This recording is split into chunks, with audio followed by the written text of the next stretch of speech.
Larangan dengki. An Anas bin Malik radhiyallahu anhu anna Rasulullah sallallahu alaihi wasallam قال لا تباغضوا ولا تحاسدوا ولا تدابروا وكونوا عباد الله إخوانا ولا يحل لمسلم أن يهجر أخاه فوق 3 أيام. Dari Anas bin Malik bahwa Rasulullah bersabda, janganlah kalian saling memarahi, janganlah kalian saling mendengki, janganlah kalian saling membelakangi. Jadilah kalian sebagai hamba-hamba Allah yang saling bersaudara. Tidak halal bagi seorang muslim mendiamkan saudaranya lebih dari 3 hari. Hadis riwayat muttafaqun alaih. Allah berfirman, ataukah mereka dengki kepada manusia Muhammad lantaran karunia yang Allah telah berikan kepada manusia itu? An-Nisa 54. Dalam ayat lain disebutkan, dan dari kejahatan orang yang dengki apabila ia dengki.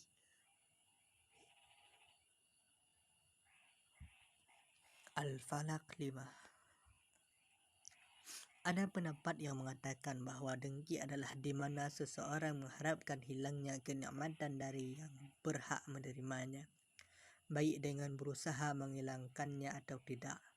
Jika mengusahakan maka berarti telah melampaui batas, sedangkan jika tidak berusaha menghilangkannya dan tidak menampakkannya serta tidak menyebabkan terjadinya sebab-sebab kebencian, yang mana setiap muslim dilarang bersikap demikian terhadap hak sesama muslim, maka kondisinya tergantung kepada beberapa hal.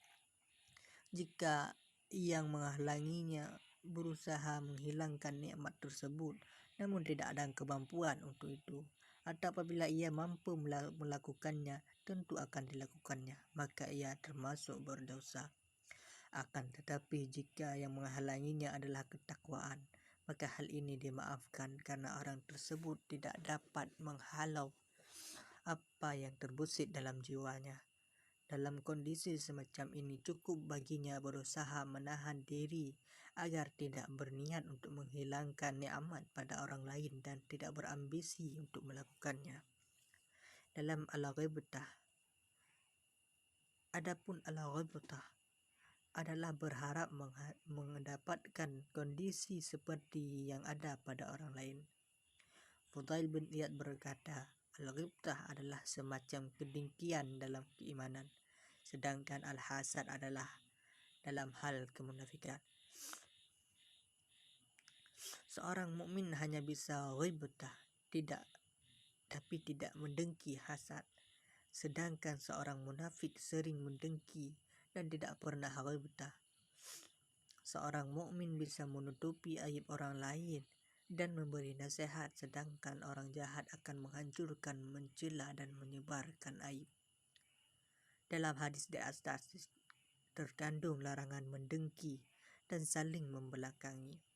Seseorang pendengki adalah orang yang memusuhi nikmat Allah, marah kepada qada Allah dan tidak rela dengan ketetapan Allah di antara para hambanya. Dengki adalah dosa pertama terhadap Allah yang terjadi di langit, yaitu ketika iblis mendengki Adam dan istrinya.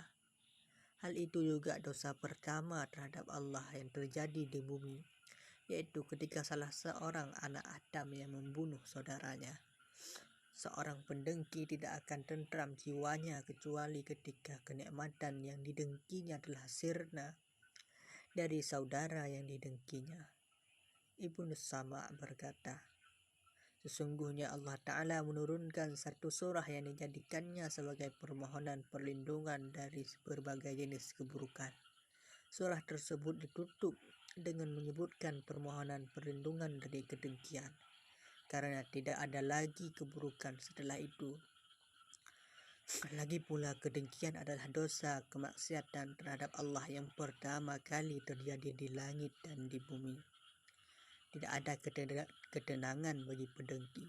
Al-Jahid berkata, adalah satu kebijakan yang untuk rela dan bersikap baik sebagai pelipur separuh balasan pendengki, karena derita tubuhnya telah mencukupi sebagai ganjaran menahan kemarahan.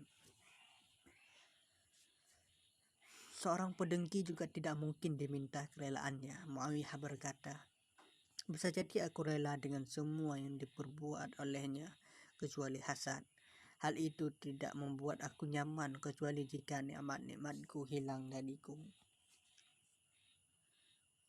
Asy-Sya'bi berkata, Abdul Malik mengirimku kepada Raja Romawi. Ketika aku kembali, sang raja memberiku sebuah surat resmi. Tatkala Abdul Malik membacanya, aku lihat rona wajahnya berubah, lalu ia berkata, wahai Sya'bi, apakah engkau tahu apa yang ditulis oleh anjing itu? Aku jawab, tidak. Ia berkata lagi, ia menulis, bangsa Arab tidak akan berkuasa kecuali orang yang engkau utus kepadaku. Aku berkata, wahai Amirul Mukminin, sungguh ia belum pernah melihatmu. Seandainya ia melihatmu, tentu akan mengetahui keutamaanmu. Ia sungguh dengki kepadamu karena engkau bisa berkuasa terhadap orang-orang sepertiku. Ternyata ucapan ini bisa menenangkannya. Disebutkan bahwa ada 3 orang yang tengah berkumpul dan salah seorang di antara mereka berkata kepada yang lainnya, seperti apa kedengkianmu?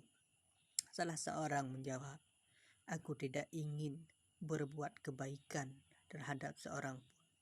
Orang lainnya berkata, sesungguhnya engkau orang saleh, aku tidak ingin seorang pun berbuat baik terhadap orang lain. Orang lainnya berkata, tidak ada yang lebih utama di bumi daripada kalian berdua. Aku tidak ingin seorang pun berbuat baik terhadap diriku. Orang yang tidak dengki akan senantiasa dalam ketenangan dan ketentraman. Al-Asma'i berkata, aku lihat seorang badui yang telah lanjut usia. Aku berkata kepadanya, aku lihat fisikmu dalam kondisi yang baik. Ia berkata, ya, aku meninggalkan dengki sehingga aku bisa memelihara diriku.